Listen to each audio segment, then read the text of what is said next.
vraiment, ce n'est pas tenable.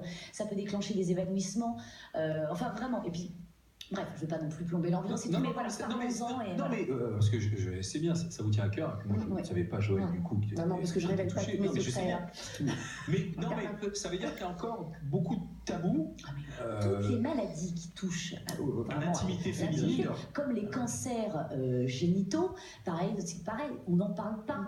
Si vous voulez, on est quand même dans une société partout dans le monde où on est quand même toujours en train de sacraliser le temple sacré qu'est le vagin, et quand il est défectueux, eh ben on n'en parle pas, ça fait peur, les hommes ça les dégoûte et les femmes ont honte.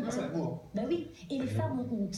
Donc parlons-en, une femme sur 10 en souffre, il faut briser ce tabou, il faut inviter les jeunes femmes. Vous n'avez pas hésité Moi je n'ai pas hésité, il faut inviter les jeunes femmes. On se dit Nora Malagré, tu parles. Elle n'a pas de problème, tout va bien, elle est... Comme toutes les femmes. Il faut inviter les jeunes femmes à aller voir un gynécologue le plus tôt possible, pour pouvoir déceler cette maladie le plus tôt possible, pour la prendre en charge le plus tôt possible, et pouvoir peut-être... non pas en guérir, mais gérer, effectivement, voilà. Et je rappelle juste une dernière chose, souvent on dit l'hystérectomie, donc enlever l'utérus, enlève la douleur et guérit cette maladie, ce n'est pas vrai. Faites attention, allez voir le bon gynéco, les filles, faites-vous suivre, c'est essentiel, sinon... plus de bébé.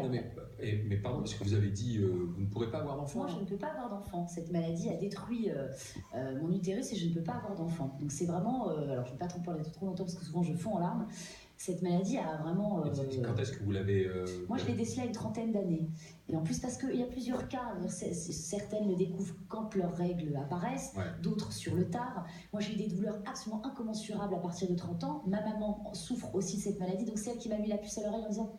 Et Nora, peut-être que tu auras hérité de cette maladie. J'ai été voir un très bon gynéco. Le verdict, malheureusement, est tombé. Mais du coup, parce que ça, ce sont des discussions que vous aurez sur votre site internet. Mais j'ai écrit moi-même un papier qui ouvre la WTF où je parle de ça, où je parle de l'endométriose et je parle de cette en parlant de manière personnelle, parce que c'est grâce au processus d'identification que... Voilà, et en disant les filles, soutenons-nous. Et les jeunes femmes en parlent.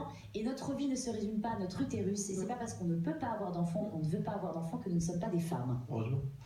Oui, quand tu dis j'ai